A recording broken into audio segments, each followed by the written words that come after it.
bambu kembali Merauke. Saya tinggal di Merauke, Papua Selatan. Saya suka sekali mendengarkan dan menceritakan dongeng. Pada hari ini, saya akan menceritakan dongeng yang berjudul Asal Mula Persebaran Suku-suku yang ada di Merauke. Nah, dongeng ini diceritakan kembali oleh Umi Puji Utami. Selamat menyaksikan. Pada zaman dahulu, di hutan yang sangat luas sekali, hiduplah seorang teteh. Nah, di Papua, teteh adalah sebutan untuk kakek. Teteh ini hidup bersama kedua ekor anjingnya di sebuah befak.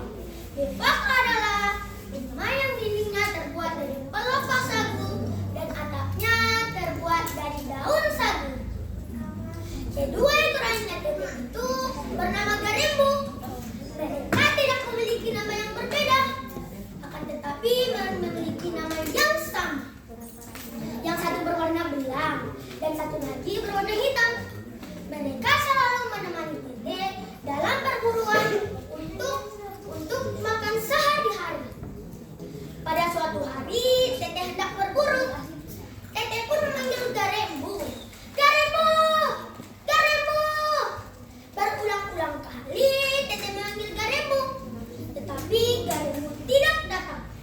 Akhirnya teteh memutuskan untuk tidak berburu, sebab tanpa kedua ekor anjing tersebut, teteh sangat kesusahan karena umur teteh sudah sangat tua. Teteh pun hanya memakan sagu bakar tanpa lauk. Pada sore harinya, kedua ekor anjing tersebut pulang dengan perut yang sudah besar, menandakan kedua ekor anjing tersebut telah kenyang. Teteh pun sangat kebingungan dan sangat kesal. Wah, mana bisa kedua ekor anjing tersebut bisa kenyang? Padahal aku tidak memberi makan.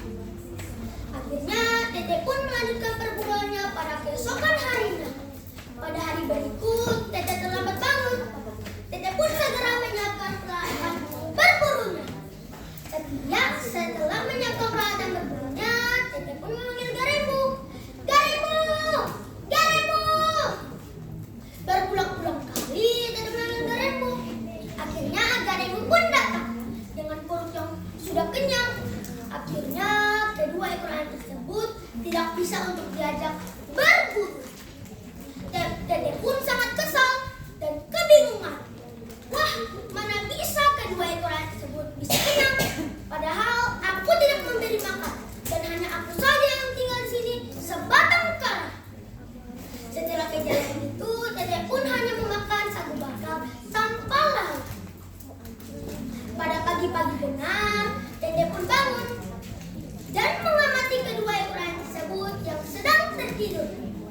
Tiba-tiba, kedua ekor anjing tersebut pun berlari menuju tengah hutan. Teteh pun mengikuti Garembu sambil berlari. Sambil berlari, wah, Garembu tahu bahwa teteh sedang mengikuti dia dari belakang. Garembu pun berlari sangat kencang sekali, meninggalkan teteh jauh di belakang. Sebenarnya, Garembu ingin memberitahukan kepada teteh tentang keberadaan pohon warak yang berada di tengah-tengah hutan. Menurut Garembu, ini sudah waktu yang tepat untuk memberitahukan kepada teteh.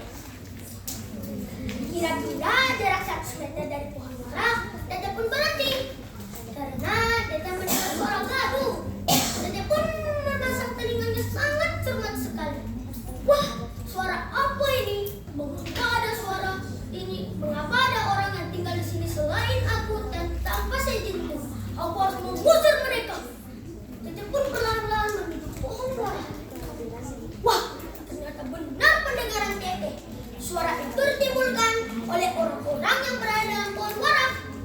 Teteh pun berkata, aku harus mengusir mereka. Mereka tidak menetap di sini karena kekuasaanku tanpa seizinku. Aku harus mengusir mereka. Teteh pun kembali ke befaknya dan mengambil peralatan perangnya. Sesampainya di befak, teteh pun menghias diri menggunakan pewarna dan mengambil peralatan perangnya.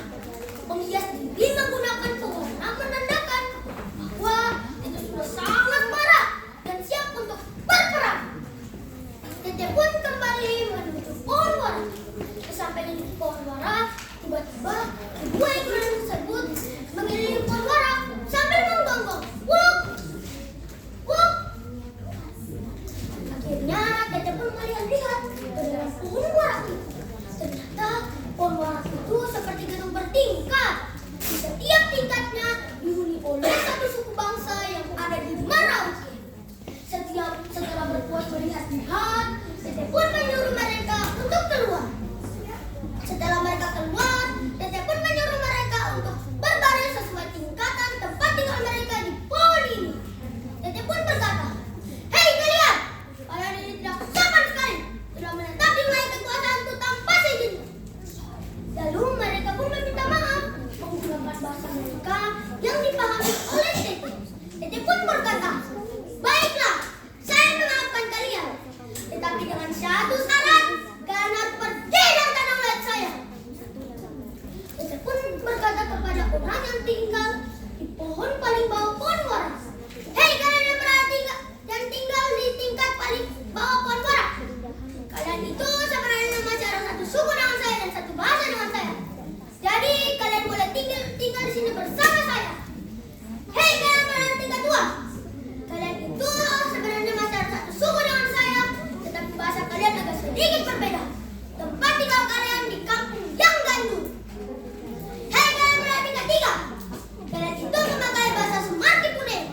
Tempat tinggal kalian di kampung Yereo. Dan kalian yang berada tingkat 4. Kalian itu sebenarnya adalah suku terasing, karena kalian tidak memiliki kesamaan bahasa dan suku dengan saya. Jadi tempat tinggal kalian di Wasur. Nama suku kalian suku Morori atau Maraori. Hei kalian yang memiliki perlengkapan cepat siri. Kalian itu sebenarnya ada 2 suku, karena bentuk tubuh kalian sedikit berbeda. Dan kalian yang bertinggi besar. Kalian itu sebenarnya adalah suku Mari. Bahasa yang kalian pakai yaitu Maru atau Mari. Tempat tinggal kalian di pesisir pantai, Sakai, Nasem, Dalir, dan Onggaya. Hei kalian yang berbadan pendek dan kecil. Kalian itu sebenarnya macam satu saudara dengan saya dan suku Mari. Tempat tinggal kalian di Kimang. Nama suku kalian suku Iye.